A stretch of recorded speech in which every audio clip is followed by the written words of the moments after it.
This morning I went to the Lost Bean. Has anyone been to this? The most extra coffee shop in the world. It's like 5,000 square feet of beautiful architecture for like a barista bar this big.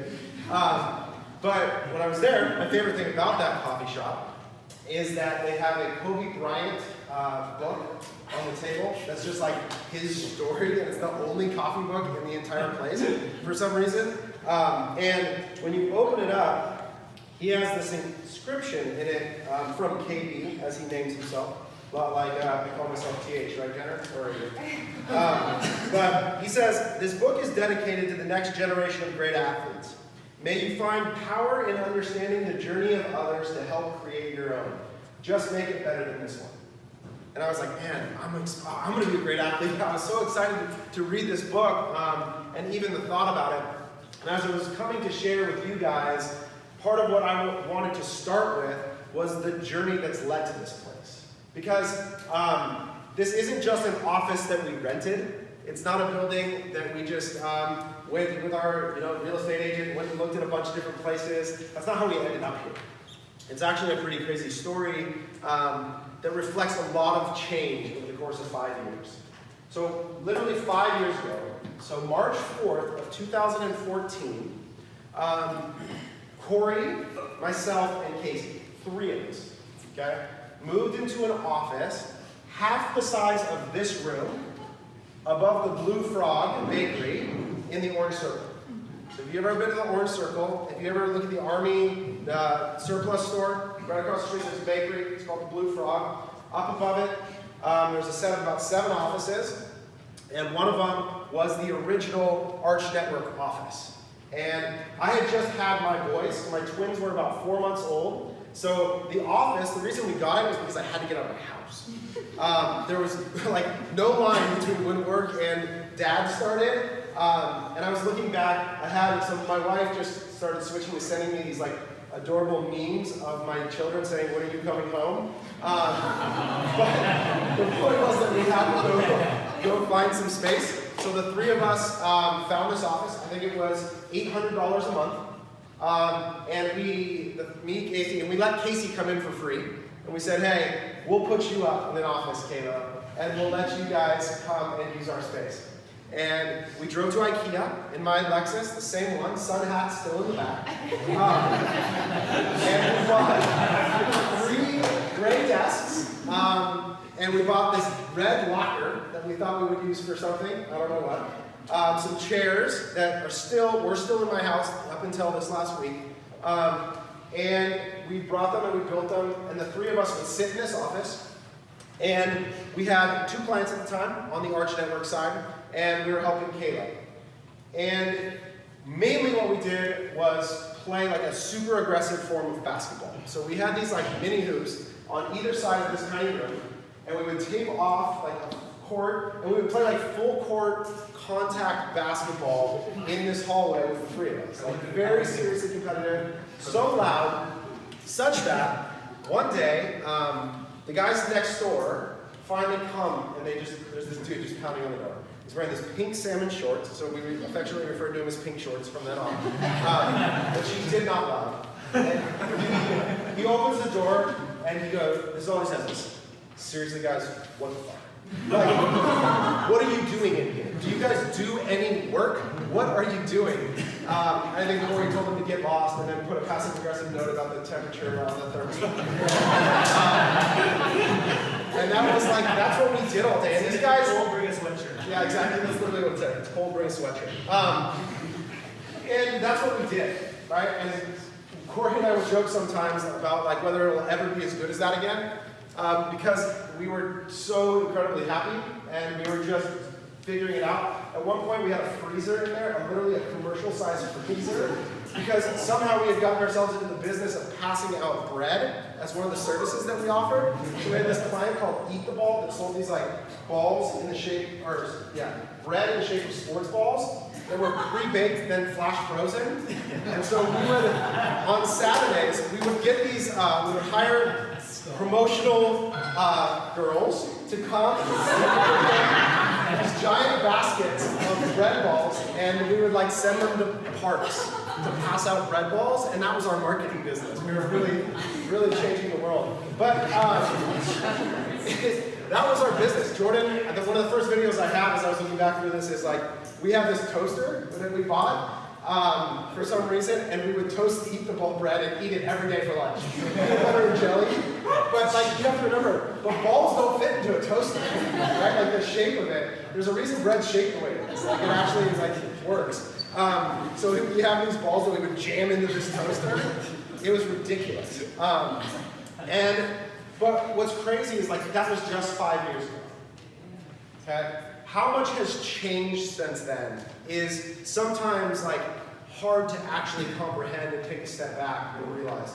Since that day, I went and looked right before we started, on its website, Kalo has sold $76 million worth of silicone webinars.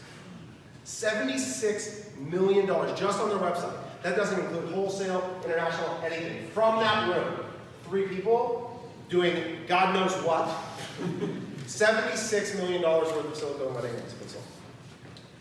Out of that, one of the things that happened was Casey needed to move from shipping product with his wife and him in their living room to finding somebody to support them. We found a guy by the name of Jeremy who was running a distribution company for batteries called JC Battery. Okay? JC Battery, Jeremy would buy little computer batteries and he would ship them. So he had a warehouse down in Dana Point area, Capitol Beach. And so we went to him because he was a friend and we said, hey, can you help us to ship these rings? Will you build a little business inside of your business to do that? And he said, sure. You guys aren't doing that many. This can't be that disruptive. Very quickly, we started shipping a lot more rings. And we got together with Jeremy and we said, hey, what if we brought this together and we started a business and we actually created a 3PL company to help do this? So Left Brain Logistics, which is back there, is a company that we created. We designed the logo, we created the name, and we built to service e-commerce companies of all types, and including Kalo. So that business that now occupies 10,000 square feet of warehouse, plus another office that they're opening in Nashville, was born out of that tiny little office. Same thing. Jeremy's business, his family, everything, Hanukkah, all the people that they have going on there, same thing. Right? Simultaneously to this, we start our business and we say, hey, we're sort of acting as this like insider team within Kalo, but we also have this thing called the Arch Network that's sort of like passing out bread balls and other things. What if we started an agency, right? And so we came up with the Common Thread Collective. And here we are with 80-something people working together now in this space. This year, we'll do over $10 million in revenue, all born out of that tiny little space. In addition to that, we thought part of the vision for the Arch Network and CTC was always to launch our own brands. We started as brand builders. We started building Power Balance. That's how we all got together the very first time with Josh. And that was the experience that we were trying to recreate. And so we had this dream. And I have this picture. Again, I was looking through a lot of pictures last night of Jordan and I whiteboarding at his house. And again, before any of this language was, and I can zoom in and see, we like outline, oh, we're going to have all these different businesses, and this one's going to be, where we build and launch our own brands, and we had this thing that we were going to call the Black Book, which was going to be our influencer agency, and we had like all these different things. It's on this whiteboard, and the caption that I wrote on this Instagram post back in 2014 was said, "The dream is built, now we just got to execute." And it was on the whiteboard. 4x400 is now upstairs. A whole team of people that own and operate 3 brands up there, out of that tiny little room, right? They're now doing, these guys are going to pass us in revenue in no time. This business these guys are doing such an amazing job of building just an incredible understanding of how to build products and stories that matter. If you guys haven't seen the most recent stuff from FC Goods, I put this post out on LinkedIn today about how we don't sell products, we sell symbols. We sell stories that people get to carry around in their pocket. If you watch the most recent stuff that the content team did, and the country stuff that's coming out, it's awesome. And you watch a guy literally like cry because he's receiving a wallet that was made from a glove that his dad played catch with him when he was a kid. And his dad had passed away, and so now he gets to carry this away, and he gave it to his son. So now, again, out of this room, all of these things are happening, right? All this. I met Brian Wilkinson in this office right over here.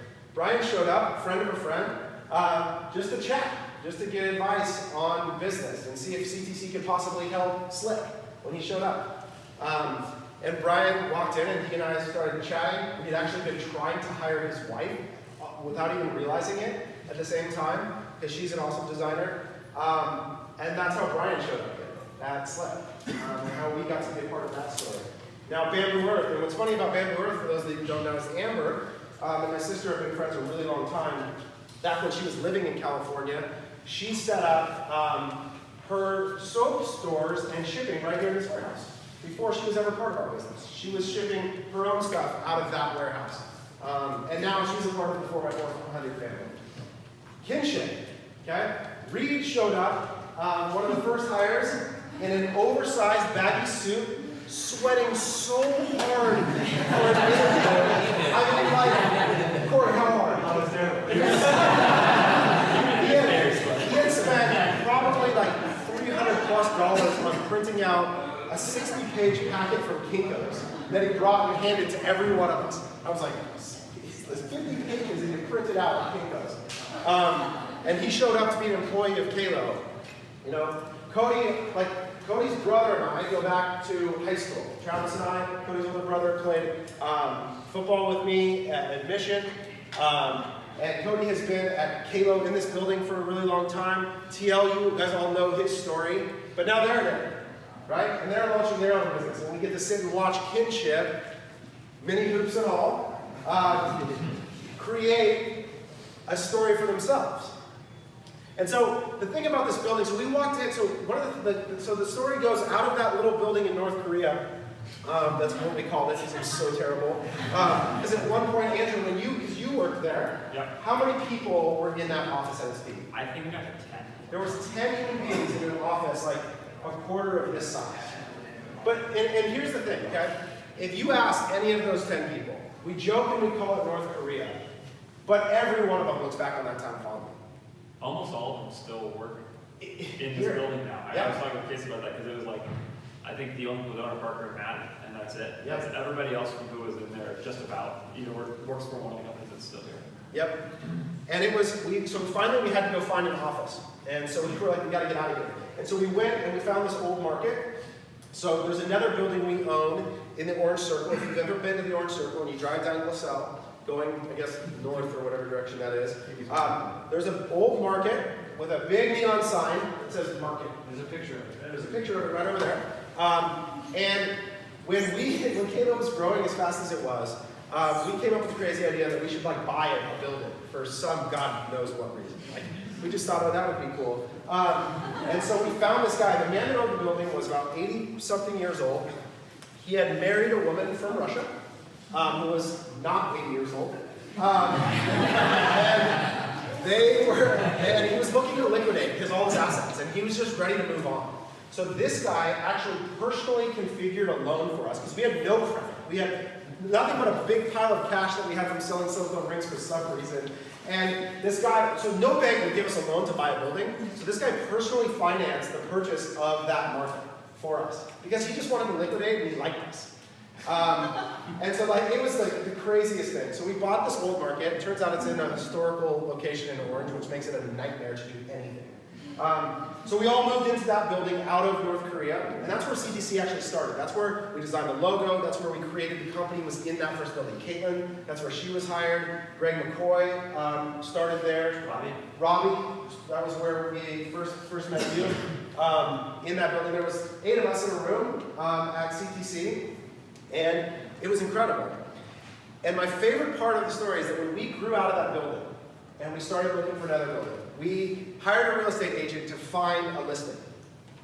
And when we started looking for people, so people would come in and they'd look through the building, and one day, guess who shows up to rent the building? Pink Shorts. Pink Shorts walks in and looks at us and is like, what? How did you end up here? And he is now the tenant of our building. The guy that showed up and said, what the fuck did you guys do?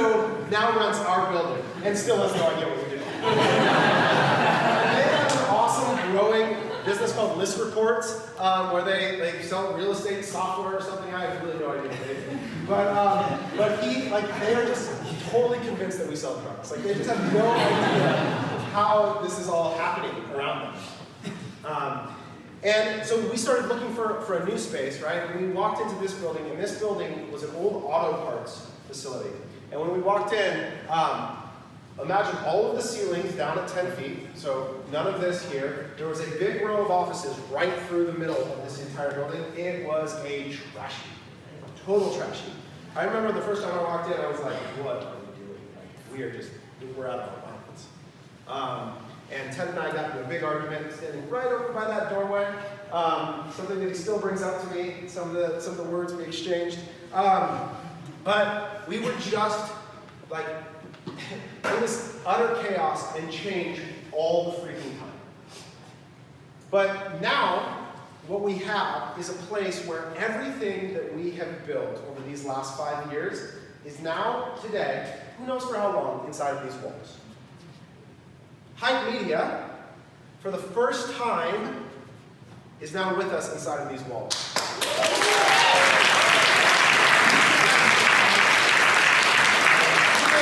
Ian actually goes back almost further than all of them, because I went and looked, and Ian, where are you? Right. April of 2014 was when we went to Hawaii for the Shane Dorian trip. So I was looking, that same week was the trip that me, Ian, Casey, Jordan, Corey, you didn't go on that trip. We went and we filmed a bunch of content with Shane and walked around, just totally making it up as we go. No idea what we're doing as usual. But it's still probably my favorite piece of content that we've ever created, because it was just so true. It was just so real, everything that was happening there. On Ian and team, that's a journey of us actually being together that hasn't actually culminated until this day. In so much time, energy, and effort. And you guys, I'm just so, how happy it makes me to have you guys here. I can't even explain how excited I am for you to add to this place and to get to see you and see a part of what's going on. And Kato's still here, right? They're still in this building. And so we get to walk alongside Kalo, Left Brain Logistics, 4x400, Kinship, and we get to show up every day, and we get to be reminded of what's possible. And so the thing about spaces, right, is that a space has never made us. North Korea didn't make us, the market didn't make us, that last office didn't make us, right? We've seen what happens to people in an office. That grumpy lady downstairs, that beautiful building didn't help her. It didn't make her any more happy to be in the building. Their company culture is no less positive, or no more positive, because they have beautiful bins around them, right? It's always just been about us. We're the ones that make the space, right? All we get is the opportunity to walk in every day and be reminded of what's possible. And so the Kobe Bryant thing is that book that he wrote as a reminder about someone else's journey that can inspire your own, that's what this place can be for every single one of you. Is that every one of your stories that you walk through somebody down 5 years from the roads, or whether you bring your kids and you drive by the building one day and you say, let me tell you a story about these hedges that I used to sit between. And this team, and we walked in and we went yeah, this is interesting, okay, here we go, right? But you can tell a story that started about 3 people in a hedge, right? Or 4 people in an office that's still a little small, Zinger team, I know, right? Or Ryan, your studio that you get to build and whatever content that comes out of it, right? Or Kinship and 4x400, or the design team, or creative. Every place that you're at is simply an opportunity to be a chapter in your story. And whatever you do with it, right? And the thing about us is that change is hard. Change happens a lot at CTC, but change is our superpower. Because what change offers us the chance to do is that if it's ever broken, if there's ever a problem, we can change it. If it's ever negative, if there's ever something that isn't going the way that we want, we can change it. Because all we've ever done is change. From one place to the next, but we've kept the same thing true. And that's that we were always ourselves. We've always built this to just be us and be who we are as human beings. right? And to care about helping entrepreneurs achieve their dreams. And if that comes with us everywhere we go, you could put us anywhere, it won't freaking matter. It won't matter at all. And so if you're sitting in your desk today and it's like, yeah, this chair kind of sucks, the headrest is a little broken, right? Or, man, I don't know, it's a little chilly here. Or the 74th time somebody does open that door, which will happen inevitably, just remember, that has nothing to do with why you'll succeed or fail. Nothing. And it's totally just up to what you make of the story of this place, is what we do with it. And we get to be mutually encouraged every day we show up. Every day we show up, you can look up and you can watch them build their business. And if they're failing or they're succeeding, we'll get to watch. And before one of goes, we'll get to sit and we'll go, oh, how they're doing up there. And we'll watch as they add people. And you know what's going to happen? Pretty soon they're going to have room. We're going to have to figure out how to solve for having too many kinship guys. And Luke's CTC local team with Naveen, we're going to be going, oh crap, we need to figure out how to put more chairs up there. Maybe we'll have to build another staircase. And these teams aren't going to work, and we're going to pull more hedges out, and eventually these tables will fill up, and we're going to go, it's just too much. And we'll change it. We'll do something else.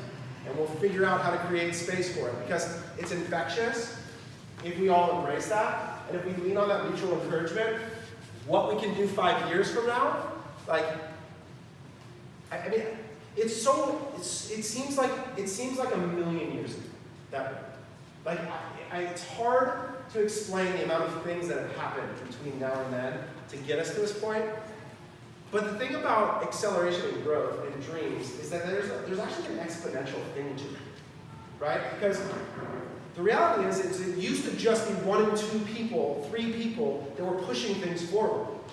But if 100 of us embrace that and push it forward, then what we have is the beginning of 100 stories. Whereas ours was the beginning of the story 5 years ago, and it was 3 of us, 4 of us. And so the story began out and it grew that way. If there are 100 stories starting today, just like that one, imagine what happens 5 years from now. Is that some one of you will be standing in front of a building and a room 10 times the size of this. And I don't know who it is. I don't know which one of you it'll be, but it's going to be one of you for sure. Right? And so that's what we have the opportunity to do today, and in this building going forward, there's going to be things that are a giant pain in the ass, and the rules are going to be annoying. And someday you're going to be like, man, I'm walking really, really far. But you choose. You choose how you respond. I've been in North Korea and I've been completely happy. And it didn't matter to me one bit that my chair sucked, the desk was creaky, the Wi-Fi was spotty, and if you wanted to talk on the phone, you had to go out into the stairwell because you couldn't hear in the room because there was 12 people sitting. It didn't matter at all. In fact, all it was a sign that it was working. Whatever it was, I don't know what, but it's working. So if you allow that to be the signal to you to keep going and figuring it out, and interns, if you soak up every second of being here and allow it to inform how you dream about what's possible for you, you need to understand that there's nothing special about us. Like, other than we were always who we were, and we kept that dream in vision. We've been dreamers since the start. And we have the ability to believe that a dream is a future reality we get to create. It's not an idea, it's not a possibility, it's something that we can make. So allow yourself to try that on, even if you don't believe it right now. Allow this place to affect you, allow it to be a thing that informs you, and try it on, and see what happens. And 5 years we'll get back together and we'll figure it out. We'll probably meet a few times before that. So as we go through today, we're going to pour champagne, and we're going to go around and we're going to do gratitude, and we're going to start our toast. And then we're going to go into our week. But as we face change, again, I just want us to be reminded of what change offers us the chance to do and how much excitement and opportunity is in front of us. And I'm so thankful to be on the journey with all of you. So I'll start with my gratitude. I'm grateful for all of you and what you've offered me the chance to get to experience today. I texted my brother last night and just said, I don't know if we'll ever get through this. You're moving to Tennessee, but for the next 60 days, we're going to be in the same building again. And every time we've done that, our businesses have flourished. Wow. So I'm excited, bro.